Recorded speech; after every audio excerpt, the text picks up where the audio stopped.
It seems that sellers might be opening themselves up to potential lawsuits by accepting offers with no inspections. Hello, everyone, and thank you for checking out our video here on YouTube. I'm Justin Cooper with Pine Financial Group, where we work together so you succeed. If you like the content or are getting value from us, give it a thumbs up and please subscribe. Don't forget to hit that notification button so you get alerted each week when we have the next video come out.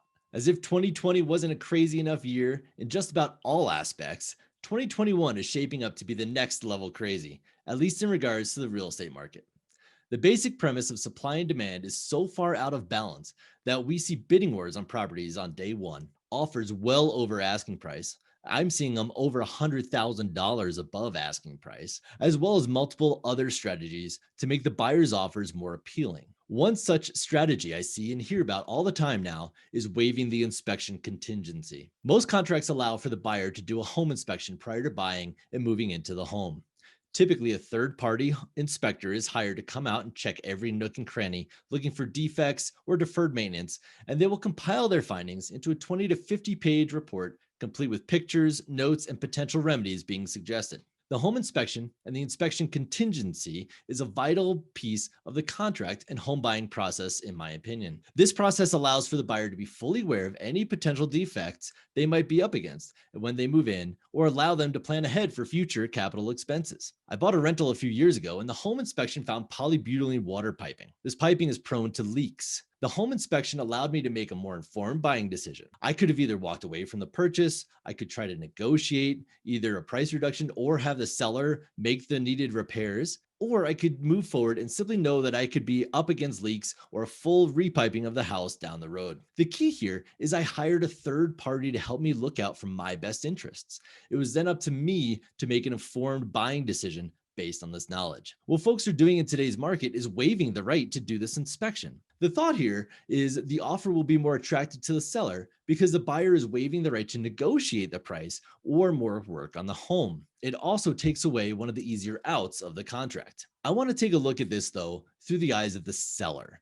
It seems that sellers might be opening themselves up to potential lawsuits by accepting offers with no inspections. Now, let me explain. When we as sellers accept an offer with no inspection or all inspections being waived, the only insight into the property, other than a visual inspection at a showing by the buyer, who is typically a non-real estate professional, is through the seller's property disclosure. The seller's property disclosure is, of course, the document that we as sellers put together disclosing what we know about the property. So if this is the case, we'll be spending extra time documenting and disclosing every update, every repair, disclosing every corner inside and out, or at least we should. But how many of us as sellers actually do that? How many of us actually put in enough time and effort and detail into those seller property disclosures? So the question then, of course, becomes if we don't do that, could there be liability for us as sellers? Are we as sellers setting ourselves up for lawsuits after the closing because we did not disclose things that a home inspector could have easily found? How much do we know and disclose about the water heater, the furnace, any cracks, structural issues? If we leave something out, skip over it, or depending on how long we've owned the property, maybe simply forgotten about, are we opening ourselves up to lawsuits for not properly disclosing things? Now, I haven't heard of this happening yet, but that doesn't mean that over the next couple months or even years, we're going to see this coming up. So how can we reduce our liability as sellers? Well, we can give our buyers the opportunity to still do the inspection. Now, we can balance this by still removing the dates and deadlines for the inspections, inspection objection, the resolutions, the termination based on the inspection. We can still get a strong offer, reduce our risk as sellers to having these buyers negotiate on these items, but also reduce our liability by allowing them to have the option, by almost encouraging them to go and do their own inspection. We will hopefully be shifting the liability off of ourselves and the seller property disclosure onto the buyers. We can do this through the additional provisions. Put something into the additional provisions of your contracts, allowing them to inspect. Another option could be to hire a home inspection ourselves before we even list the property. Now, this could be good for a couple things.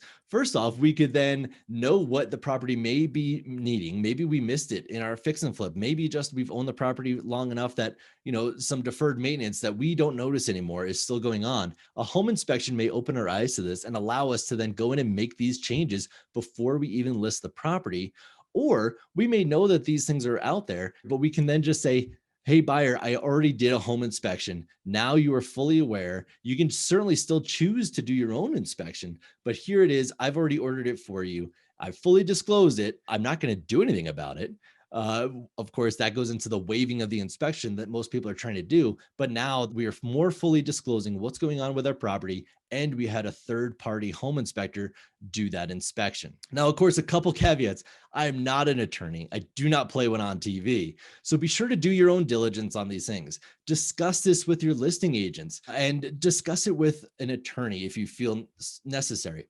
Now, I live and invest in Denver, Colorado, but we have clients all over the country. And I know we've got subscribers and people watching these videos from all over the country. Now, each state will have their own contracts, and every contract is written a little bit differently. So if you don't see these exact phrases in your contract, that's okay, but there's probably still going to be these sections and notes around home inspections in your contracts. So make sure you fully understand how your contract is written, what your buyers are waiving, and what you should then be adding in potentially in those additional provisions to then reduce your liability when you're selling a home. We are in an amazing time as sellers. And of course, we want to capitalize on it as best we can, but please be careful and make sure you're limiting your liability when you're selling. Thanks so much for watching. And again, if you like the content and value we at Pine Financial are bringing, be sure to tell a friend, like and subscribe here, and give us a call to see how we can help you finance your next deal. And as always, you can learn more at pinefinancialgroup.com.